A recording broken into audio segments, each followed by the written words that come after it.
It was a crisp autumn evening when Evelyn Williams, an 82-year-old retired police chief, stepped out of her modest home in the heart of a city she had seen evolve through decades of struggle and change. Her cane tapped rhythmically against the pavement as she strolled to the corner store, a mundane journey that would soon take a dramatic turn. Before we continue, don't forget to subscribe to the channel and hit the like button. By the way, what city are you watching us from? Write it in the comments, we're curious. Across the street, she noticed a scene that made her heart pound with both fury and urgency. A young black girl, no older than 17, was being yanked by the arm by a towering white police officer. His grip was brutal, his words sharp, as he shoved her toward the open door of his squad car. Evelyn's chest tightened. She'd seen this before, abuse cloaked in authority. Drawing herself up with the dignity of a lifetime of battles fought, Evelyn crossed the street, her voice clear and steady despite the tremor of age. Her mere presence disrupted the officer's tirade. The girl, seizing the opportunity, wrenched free and sprinted down the street. Evelyn's intervention was met with rage. The officer turned on her, his face red with anger, barking accusations and threats. Before she could explain or defend herself, he slapped handcuffs on her frail wrists, dragging her to his car. The neighborhood watched in silence, their fear as palpable as Evelyn's resolve. Evelyn sat on the cold metal bench in the holding cell, her wrists still red from the handcuffs. The fluorescent lights above flickered, casting an unforgiving glare on the room.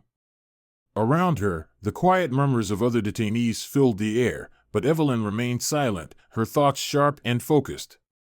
She had seen this scenario play out countless times in her career, though never from this side of the bars. The officers processing her were indifferent. To them, she was just another troublemaker, another name in their system. They didn't recognize her face, nor did they care to ask questions. The paperwork moved quickly, and soon she was sitting alone, awaiting her court appearance. Evelyn wasn't afraid, she was resolute. The next morning, the court session began. Evelyn entered the room, her cane steadying her steps. She looked out at the small crowd, a mixture of curious onlookers, reporters, and members of the local community. The prosecutor, Officer Daniels, stood tall, his uniform crisp and demeanor cold. He detailed his version of events, painting Evelyn as a disruptive figure who had interfered with a lawful arrest. Daniels spoke with confidence, embellishing the story to justify his actions. He accused Evelyn of obstruction, claiming she had endangered the girl and undermined his authority. His words were forceful, but the crowd's reaction was mixed. Some nodded along, others shifted uncomfortably in their seats. Evelyn remained calm. She watched and listened, taking in every word without flinching. When the prosecutor finished, her attorney called her to the stand. As she rose, the room grew quiet, anticipation heavy in the air.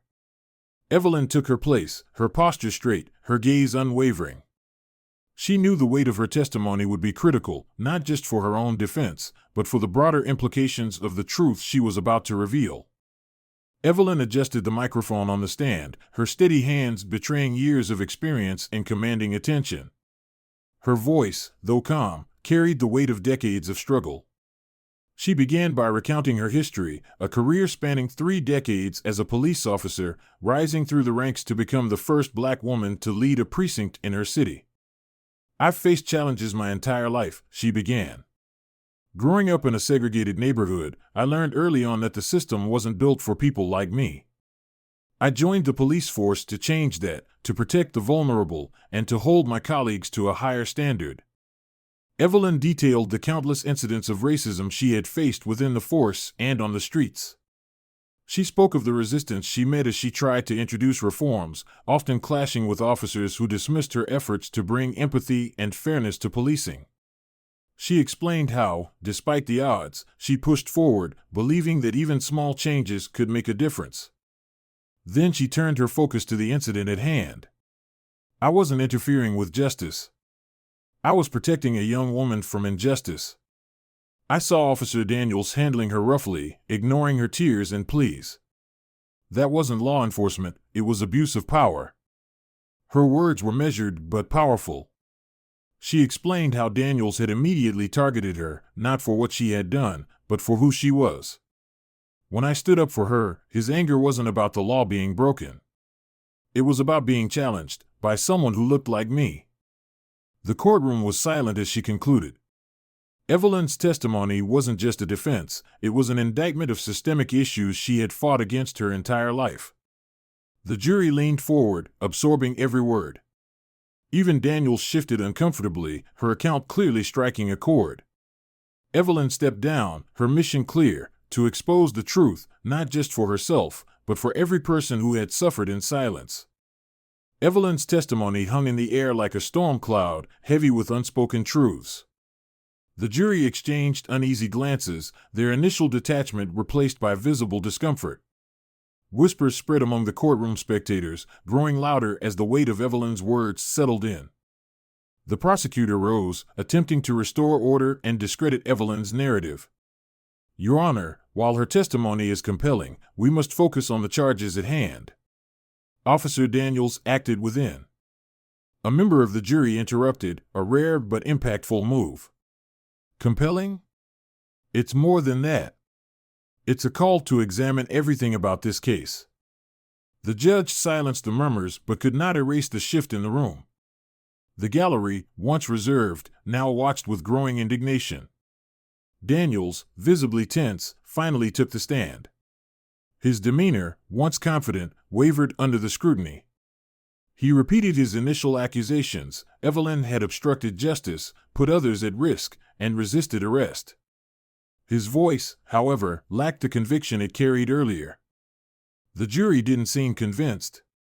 One leaned forward, shaking their head slightly, while another scribbled notes furiously. Evelyn's lawyer stood, addressing Daniels. "Officer, are you claiming Mrs. Carter posed a threat to you or the public?" Daniels hesitated. She interfered with my duty."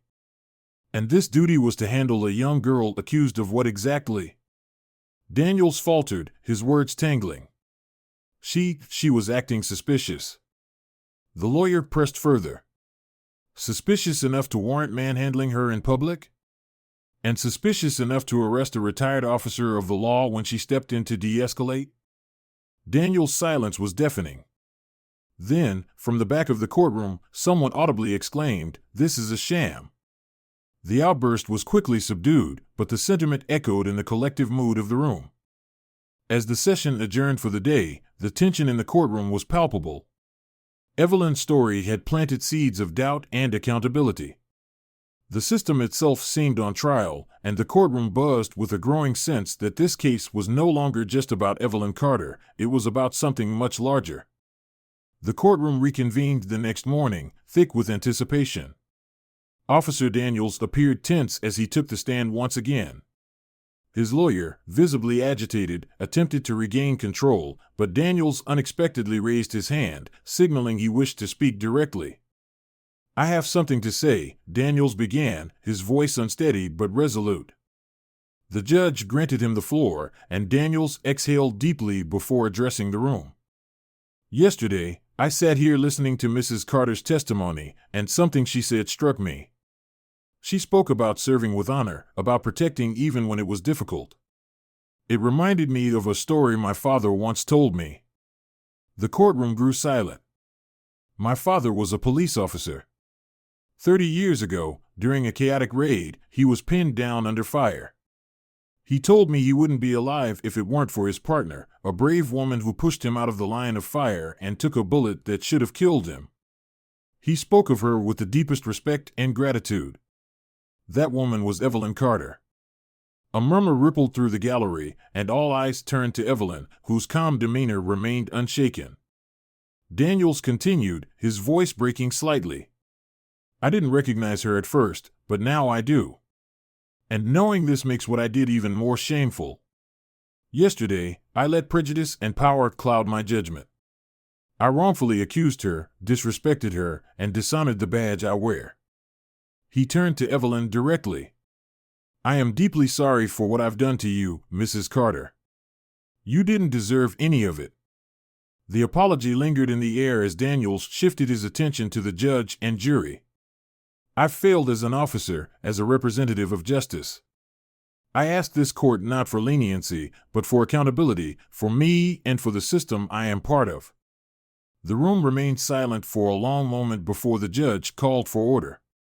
Evelyn's expression softened, but her resolve remained firm. She offered no immediate response, leaving Daniels to stand under the weight of his own words. The court recessed shortly after, the atmosphere electric with the realization that justice, in some form, was finally being addressed. The courtroom reconvened for the final session, the air heavy with anticipation. The judge began by addressing the jury, summarizing the case and preparing for the final deliberation. But before the jury could be excused, Evelyn Carter requested to speak one last time. "Your Honor," Evelyn said, standing with her shoulders squared, "I don't wish to prolong this any further. I've said my piece, and I believe the truth is clear. However, I would like to address Officer Daniels directly." The judge permitted her request, and Evelyn turned to face Daniels. "You've admitted your wrongs, and you've acknowledged the harm you caused, not just to me, but to the principles we are all supposed to uphold. That takes courage, and for that, I respect you. But respect must be earned back fully, through actions, not just words." Daniels nodded, his face etched with remorse. "I've spent my life fighting for justice," Evelyn continued. "Not just against the criminals in the streets, but against the systemic injustices that allow harm to flourish. If you truly wish to change, then do better. Not for me, but for every person who looks to you for protection, regardless of their color, background, or station in life." The courtroom was silent, the weight of Evelyn's words sinking in. Daniels, visibly moved, stood to address her. "I will, Mrs. Carter. I owe you my life and the lives of those I serve. I will honor that debt by becoming the officer I should have been from the start." The judge, acknowledging the gravity of the moment, announced the court's ruling.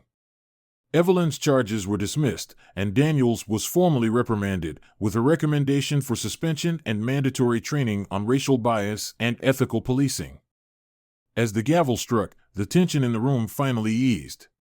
Evelyn stood tall, her composure unbroken, as she exited the courtroom amidst a crowd of supporters. Outside, reporters swarmed her for a statement. "Justice isn't just a ruling," she said firmly. "It's a commitment to change.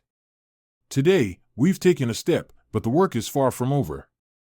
Daniels watched her from a distance, determined to carry her words with him. The story of Evelyn Carter and the courtroom battle became a catalyst for a broader conversation about accountability and reform within law enforcement. Evelyn returned to her quiet life, content knowing that her actions had sparked a ripple effect of awareness and change. For Daniels, it was the beginning of a long journey toward redemption, a path shaped by the woman who had once saved his father and, now, his own conscience. Don't forget to subscribe to our channel and like this video to show your support.